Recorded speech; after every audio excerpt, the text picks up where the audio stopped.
ট্যাংরা মাছের 3 কাটা। এই 3 কাটা হলো জামাত, এনসিপি এবং চরমোনাই। এই 3 কাটাকে আমরা অবশ্যই প্রতিহত করব। আমার প্রিয় নেতা তারেক রহমানের বিরুদ্ধে আর কোনো কথা হলে আজকে আমরা প্রতিবাদ করেছি, আগামী দিনে প্রতিবাদ গড়ে তুলব।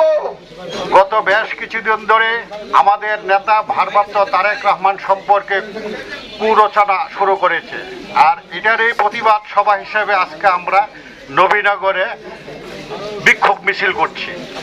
তা আমরা গত কয়েকদিন আগে যে এনসিপি যে ঘটনাটা ঘটছে তার নীল নকশা হইল আগামী নির্বাচন নিয়ে তাদের চিন্তা ভাবনা। তারা নির্বাচনকে কিভাবে বানচাল করা যায় সেই দিকে, তারা দেশকে ওই দিকে কিভাবে নেওয়া যায় সেই দিকে তারা কাজ করছে। আমরা দীর্ঘদিন যাবত লক্ষ্য করছি, গত 5ই আগস্ট ফ্যাসিস্ট হাসিনা সরকার পতনের পর, সে পালিয়ে যাওয়ার পর আমরা বাংলাদেশে অন্তর্বর্তীকালীন সরকারের অধীনে একটি সুষ্ঠু অবাধ নির্বাচনের মাধ্যমে দেশে আইন শৃঙ্খলা ফিরিয়ে আনার জন্য আমরা দিন রাত কাজ করে যাচ্ছি।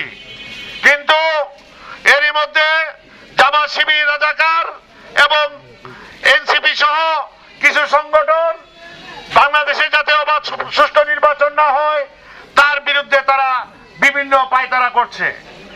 আমরা দৃঢ় বিশ্বাস করি অন্তর্বর্তীকালীন সরকার যে প্রতিশ্রুতিবদ্ধ হয়েছেন ফেব্রুয়ারি মাসে যে নির্বাচন হবে সেই নির্বাচনে আমরা সুষ্ঠু নিরপেক্ষভাবে বাংলাদেশে একটা নির্বাচন হবে।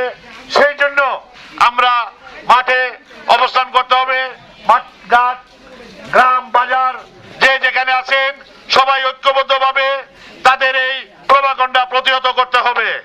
কেননা এই জামাত শিবির, রাজাকার 71 সালে বাংলাদেশের স্বাধীনতা বিরোধিতা করেছিল।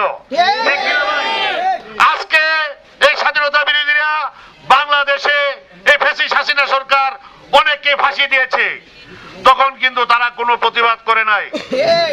আজকে বাংলাদেশে এই মনে করেন তত্ত্বাবধায়ক সরকার আমলে তারা এখন তাদের বিভিন্ন পায়তারা দিয়ে বিএনপিকে নাজেহাল করার জন্য বিভিন্ন প্রভাকাণ্ডা ছড়াচ্ছে।